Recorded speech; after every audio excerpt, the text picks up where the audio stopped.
Sa paglipas ng mga taon, ang mga sinaunang ginto na nahukay sa Surigao ay nauwi sa kamay ng mga dealer at palihim na naibenta sa mga maperang kolektor.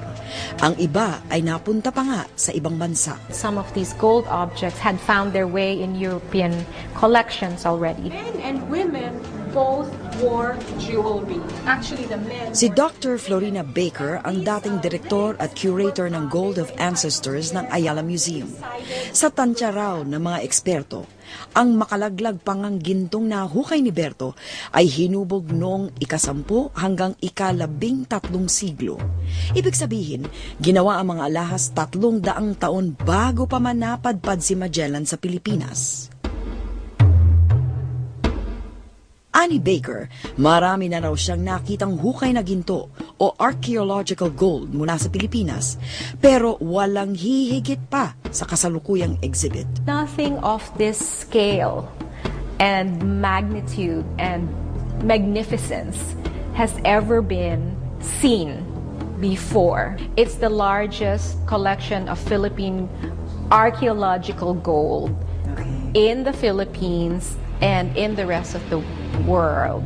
In fact, one of our gold specialists, Professor John Mixic from the National University of Singapore, is familiar with this collection and has referred to it as the single most important tangible heritage of the country. And it far surpasses the Wonoboya treasure that was found in 1991 in Indonesia. The Filipinos who created these items may have actually thought about when they were making them, when they were creating them. Si Professor John Mixic ng National University of Singapore ay espesyalista sa tinatawag na archaeological gold. Ayon sa kanya, ang koleksyon ng mga nahukay na ginto ay para na rin balon ng bagong impormasyon tungkol sa kasaysayan hindi lang ng Pilipinas, kundi pati na rin ng Southeast Asia. It's both one of the largest collections of Southeast Asian gold in any one location, and it has maybe more variation in terms of time and place than any other collection in the region. Malaking bahagi ng kahanga-hangang koleksyon ang tinatawag na Surigao Treasure, kung saan kabilang ang mga nahukay ni Berto sa Sitio Magroyong noong 1981. Tinatayang nasa 23 milyong piso ang halaga ng gintong natuklasan doon lang mismo sa Sitio Magroyong. We have here about 26 of those objects from that famous Surigao treasure. Many of the belts are with the central bank. We have 2 full belts and several fragments here. We have the huge bowls, ritual bowls, heavy golden bowls.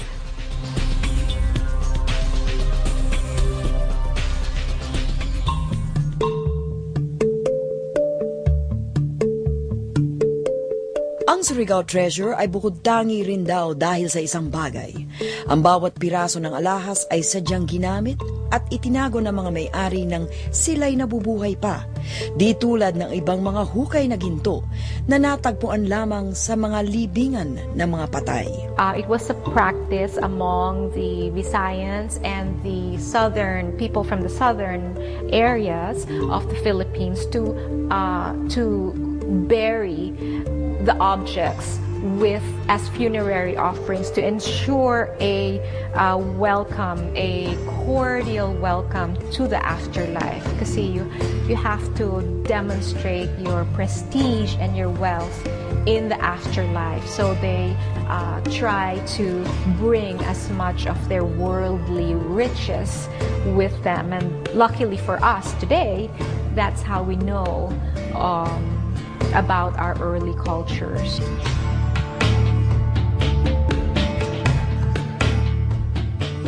Kaya naman hindi na itago ni Dr. Baker ang paghanga sa koleksyon ng una niyang itong mamalas.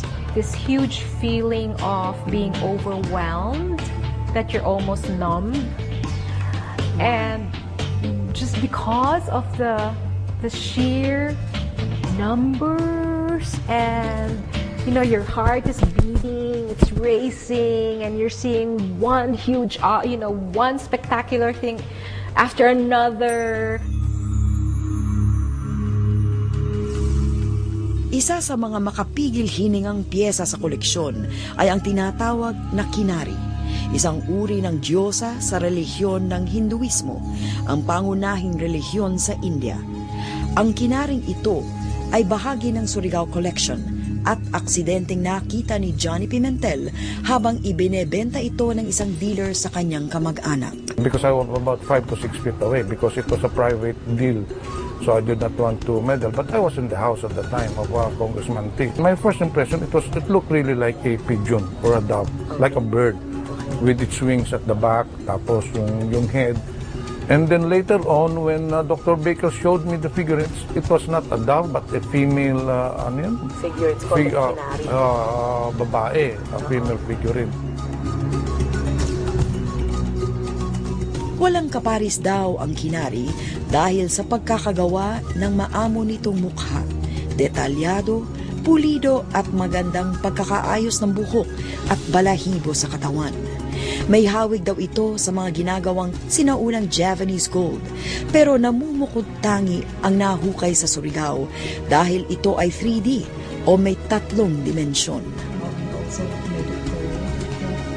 Pero higit pa sa kinari, ang talagang nagpalundag sa puso ni Dr. Baker ay ang sablay na ito na tinatawag nilang sacred thread.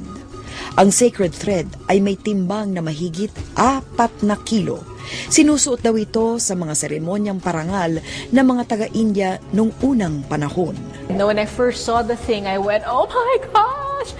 And then the first time that I saw it, this very gracious collector offered that I try it. And at that point, I said, oh gosh, I can't do that. It's like, it's sacrilege, I can't. But even just to touch it is such a privilege. Nagpasadya ng espesyal na manikin ang Australianong designer ng museo para sa sacred thread. Pero nagulantangan lahat nang isuot sa manikin ang mabigat na gintong sablay.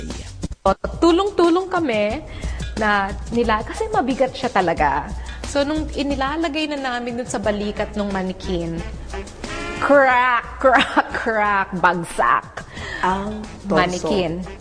Yung torso, hindi niya kaya. Hindi kaya yung bigat kasi napabigat niya talaga. I would like you to experience how heavy. Sinubukan kong isuot ang sacred thread para tinatawag na sacred thread, ang pinaka-importanteng pyesa ng gold collection ng Ayala Museum. Halos 4 na kilo ang timbang nitong gintong sablay.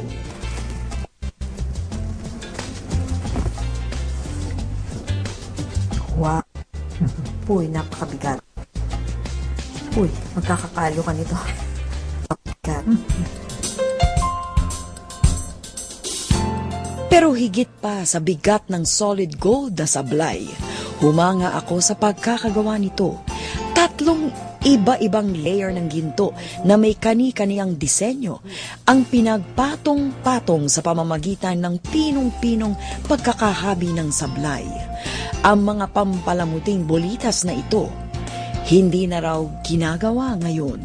Ubod ng pulido ang pagkakagawa ng sablay at lalong kamangha-manghang isiping ginawa ito 1,000 taon na ang nakakaraan. Tunay ngang walang kaparis ang Surigao Treasure. At sa aming pagbabalik, sasariwain natin ang kalidad at antas ng yaman, kaalaman at pamumuhay ng ating mga ninuno nang una silang masilayan ni Magellan.